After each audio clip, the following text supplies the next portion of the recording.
پہلے وہ بیوی تشریف لاتی ہیں اور آنے کے بعد ٹوٹی ہوئی پسلیاں، ایک ہاتھ تسلی کا ہوتا ہے، سیاہ چادر میں ملبوس وہ بیوی آن کے ہر عزادار کے سامنے بیٹھ گئے۔ یہ آپ روایت سنتے رہتے، باتیں سنتے رہتے، یہ سب بزرگوں کی باتیں ہیں، وہ بیان کرتے رہتے، بچپنا اور جوانی اسی میں گزری انہی باتوں کو سنتے ہوئے۔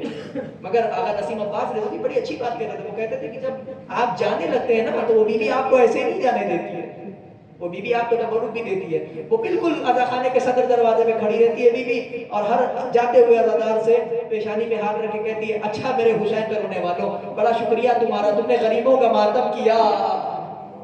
جی تو یہ تو بی بی سلام اللہ علیہ ہے۔ کیا وجہ ہوگا کہ اگر میں ایک جملہ اس سے آگے بڑھ کے کہوں کہ ان دنوں میں کربلا کا مظلوم آ کے ہر جاتے ہوئے عزادار سے کہتا ہے، اچھا میری اماں پر رونے والوں، بڑا شکریہ تمہارا، تم نے اس بی بی کا ماتم کیا اور جس کے پہلو پر چلتا دروازہ گرایا گیا۔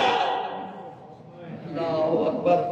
آگ لکڑیاں لے کے مسلمان آ گئے فاطمہ کے دروازے پر، آگ کے مدینے کے اوباشوں نے صدا دینا شروع کی، خدا لعنت کرے عمر خطاب ملعون پر، اس نے قنفذ بے حیا کو بھیجا اور کہا کہ جاؤ اور کہو کہ امیر المومنین بلا رہے ہیں۔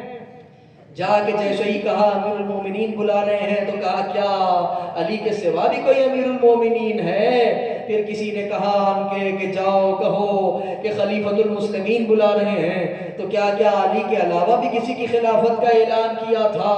بس انہیں سمجھ میں آ گیا کہ جناب امیر نہیں آنے والے ہیں، تو یہ اوباش چلے جناب سیدہ کے دروازے پر لکڑیاں لے کے چلے۔ آئے رے امت مسلمہ کی بے وفائی، ابھی محمد مصطفیٰ کو گزرے ہوئے کچھ دن گزرے تھے کہ یہ سلوک کیا جا رہا ہے، دروازے کو آگ لگا دیں گے۔ بی بی نے فرمایا کیا اس دروازے کو آگ لگاؤ گے کہ جس میں میرے چھوٹے چھوٹے بچے رہتے ہیں؟ تو اس ملعون نے کہا ہوا کرے، اور یہ کہہ کے اس ملعون نے دروازے کو آگ لگائی۔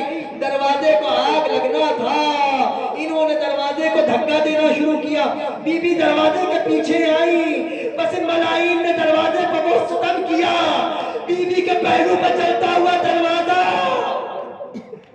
فاطمہ کے پہلو پر چلتا ہوا دروازہ گرا۔ عزیزان گرامی یہ آواز فاطمہ کو رونتے ہوئے گھر میں داخل ہوئے، علی کے گلے میں رسن باندھی گئی۔ بی بی نے ایک مرتبہ آواز دی، پھرتا میرا محسن شہید ہو گیا۔ مسلمان واپس پلٹ رہے تھے، جناب صدیقہ نے چلتے ہوئے دروازے کے نیچے سے، آخری جملے گفتگو کو تمام کر رہا ہوں، چلتے ہوئے دروازے کے نیچے سے اپنے ہاتھ کو کسی صورت باہر نکالا، جناب علی کے دامن کو تھاما۔ اس ملعون نے قنفذ بے حیا نے تلوار کی نیام سے جناب سیدہ کے بازو پر وہ وار کیا۔ فاطمہ تا وقت شہادت اس ہاتھ کو تکبیر کے لیے بلند نہ کر سکی۔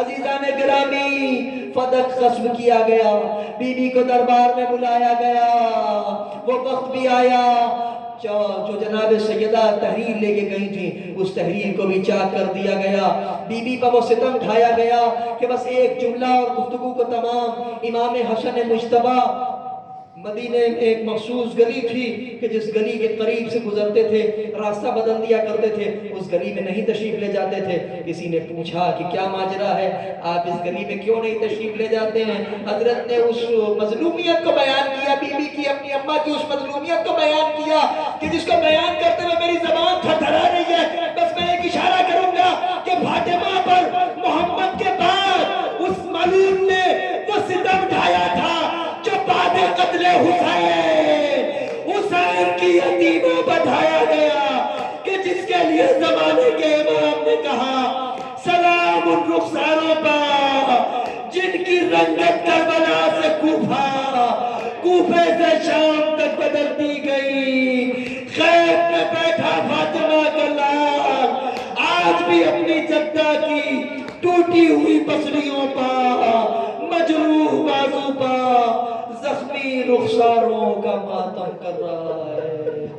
واہ محمد آ